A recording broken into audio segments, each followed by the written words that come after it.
Okay, today we're going to be covering the topic of aggression. You guys chose this topic as a point of interest under a much broader topic known as social psychology.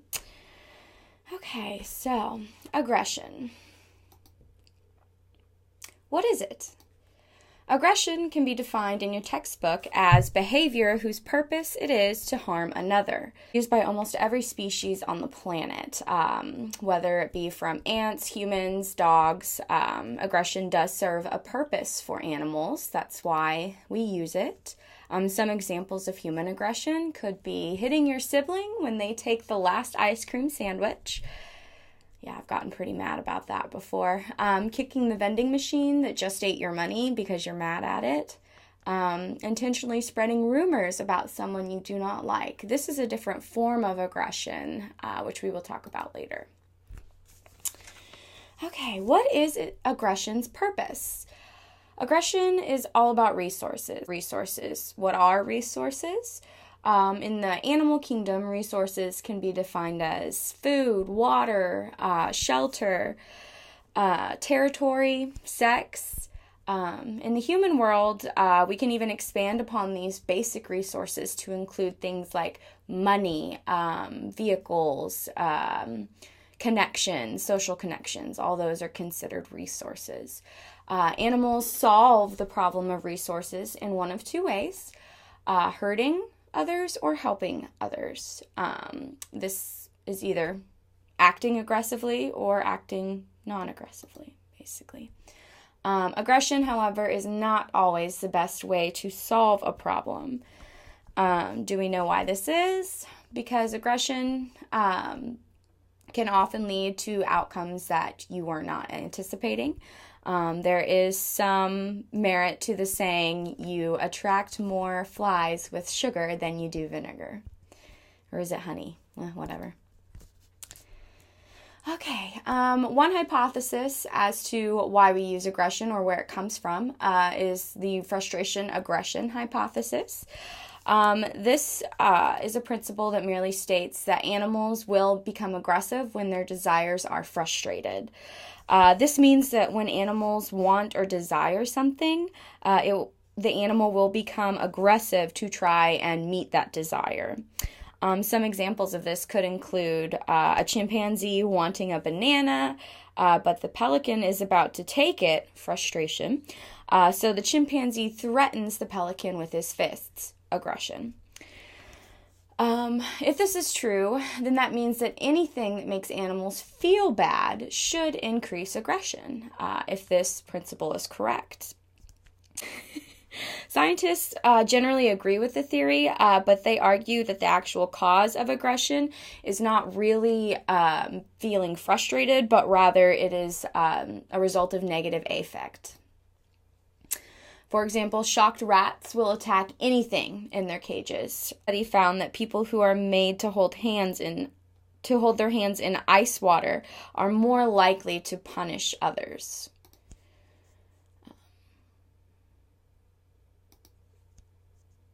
Okay, so what are some of the causes of aggression? Scientists, for the most part, agree that aggression is caused by negative affect. We just went over that. Negative affect means, loosely, feeling bad or dissatisfied with something. This reasoning may explain why most violent crimes or brawls occur on hot days. This is according to your textbook. Hot days cause people to be a little more irritable than usual. I know I get very angry when I am not cool. The hotter I get, the more angry I get. But not everybody who feels bad becomes aggressive. Why is this? There are some factors that play a role, one of which, the big one probably, is culture. Violent crime in the United States is more prevalent in the South. So you see where it's hotter down south, the violent crime rate is higher than it is in the North where it's cooler. So why doesn't anyone who sweats get aggressive with others? There are two main factors that play a role in this. The first is culture. The second is biology. Imagine that. Okay, so first we're going to talk about biology and aggression. Some researchers, such as Wrangham and Peterson, say that if you want to know if someone is likely to become aggressive, you only need to ask one question. Are you male or female? As you see here, portrayed in brother-sisterly violence, he's pulling on her hair. And then here, in a romantic couple, he's throwing her furniture around. I thought that was a good representation of masculine aggression there. Violent crimes like assault, battery, murder are almost always committed by young men. And the reason for this, as far as scientists can guess, is increased levels of testosterone. This is likely due in part to society's encouragement of male aggression, but also strongly correlated with testosterone. Testosterone is higher in violent criminals versus non-violent criminals, and that makes sense when we look at the fact that most violent criminals are young men, and most young men have more testosterone than older men or women. Okay, and another example of male aggression is in competition for a female's attention. The most reliable way to elicit aggression in males is to challenge their status. 3/4 of all murders are considered to be contests to save face or status competitions. What this means is that, for example, a man catches his woman or his wife cheating, so he murders the man she cheated with. That would be kind of an example of a status competition there that results in murder. Men are actually much more sensitive to these challenges, and contrary to what many might believe, it's actually men with high self-esteem that are most prone to aggression, because they're most likely to perceive others' actions as a challenge, as opposed to men with low self-esteem. So men with low self-esteem are going to want to kind of people please more. They're not going to want to engage in any kind of conflict. Generally. And this is especially true that men are very sensitive to challenges when women's attention is the prize. Okay, biology and aggression. We're now moving on to female aggression. All right. While men generally focus on challenges to their status, women more often aggress when their resources are threatened. So while a man is more apt to react to a threat to status, a woman is more apt to react aggressively to a threat to resources. When unprovoked, women are much less likely to cause physical injury, whereas when they are provoked, they're only slightly less likely to cause psychological injury than men. Women are more likely than men to cause social harm via malicious rumors. However, this does not mean that women are not capable of physically aggressing. This only means that women are more likely to cause social injury via ostracizing others. It is not uncommon that women do aggress towards other women or men as well. As we hear with domestic abuse cases, sometimes the woman is hitting the man. In our culture, we tend to let this slide a little more than we do when a man's hitting a woman.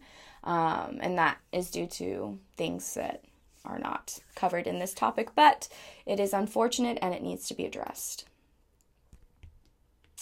All right. Culture and aggression. Continued.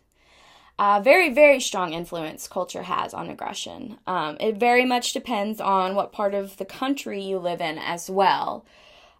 So you could live, for example, back to the violent crimes are higher in the South here in the U.S. as opposed to the North. You see how that region variation plays a difference. Northerners and Southerners. Another example would be in Iraq. Children often play mock execution.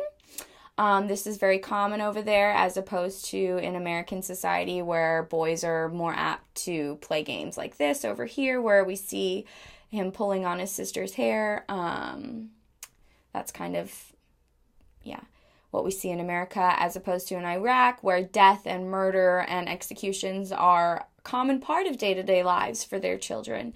We see them engaging in those types of aggressive behaviors and play behavior. And another point to add here is that the treatment of women in a country matters. The better the women are treated, the less likely there is a chance of war. So this kind of makes me wonder, is there something to that old saying, happy wife, happy life? I think so. All right, more on culture. All right, there was a study conducted on Northerners versus Southerners here in America. Basically, they had these people come in and they were either insulted or not insulted, and then they were dismissed. And on their way out the door, they were approached by a large, intimidating man. Southerners were more likely to react aggressively than Northerners after they had been insulted when they were approached by this large man. And why is this? We think that it's probably because of traditional notions of honor that are very common in the South. These traditional notions just kind of say that men are expected to defend their honor and to defend their own. So when approached, the insulted Southerners got right up in his face before stepping aside. However, the Southerners were also the first to politely step aside if they were not insulted. So what I gather is Southerners are the first to be kind and the first to aggress. But that might not always be the case. All right, and another example of why we think aggression is culturally influenced was the Bobo doll study conducted by a very well-known psychologist, Albert Bandura. He was a very prominent figure in psychology, best known for his construct of observational learning theory, which we will learn a little bit about here right now. This theory of his simply states that we, along with most other species, learn by watching others. So in this Bobo doll study of 1961, with parental permission, Bandura allowed children to observe an adult model aggressively behaving towards a Bobo doll placed in the center of a playroom. So there's this room and there's all these toys, and then there's this Bobo doll in the middle of the room, and there's children in there with these adult models, and the models are hitting, kicking, whatever, throwing things at the doll, and the kids are just watching. All right, so the children who did observe an adult being aggressive towards the Bobo doll began to imitate those aggressive behaviors as well. They were actually twice as likely to become aggressive towards the Bobo doll than the children who did not observe aggressive behavior. Another interesting finding is that when children saw the adults being punished for being aggressive, the children actually became less likely to become aggressive themselves.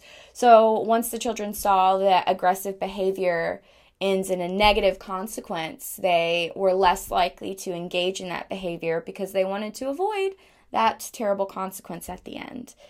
Another interesting finding with this study is that the girls who saw the model behaving aggressively showed more physical aggressive responses if the model had been male, but more verbal aggressive responses if the model was female. So basically, if young female children saw a female being aggressive towards the doll, the child was more verbally aggressive. However, if the child saw a male model, then she became more physically aggressive, which is interesting. I wonder if the models were exhibiting different forms of aggression without knowing. All right, and here you just see some lovely photos of the Bobo doll study. At the top column or top row here, you see the adult model kicking, hitting, etc. And then we see a male and female child exhibiting the same behaviors after they witnessed the adult model. And one more shred of evidence to support that aggression is often learned is the correlation between violent video games and aggression. Video game violence is significantly correlated to higher levels of aggressive behavior and aggressive cognition. And this does not mean that video games cause aggression. Video game violence is also significantly correlated as a risk factor for increases in physical aggression. All right, and this kind of ties into Albert Bandura's theory of observational learning to me. I would think that a child observing all of these violent things and all these violent video games, they're seeing this and they're learning it, and some of them decide to go out and imitate that behavior, just as we saw in the Bobo doll study. All right, so to wrap it all up, aggression is most influenced by biology and culture, and the treatment of women in that region play a huge role in the likelihood of war. And aggression can be manifested differently depending on sex. And that's all I have prepared today. So, thank you.